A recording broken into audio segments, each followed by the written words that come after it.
We met once a month for 6 months with the children of Stourbridge in the UK. We didn't know each other, and it's quite tricky the first time when you don't know anybody to start singing, dancing, moving. But with time, laughter, trust, we built strong relationships that gave the children the courage and determination to express and accept who they are and to believe in themselves. I'm very proud of them. I saw them so shy at the beginning, and I saw them growing every time.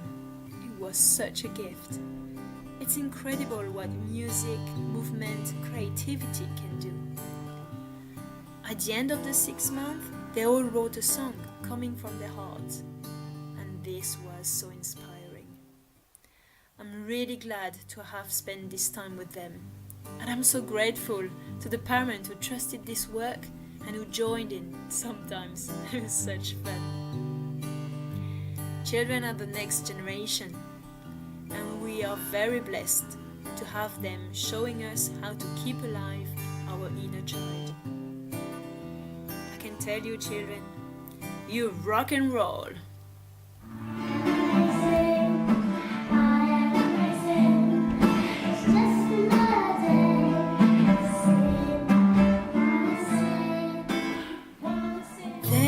Amazing, they are amazing.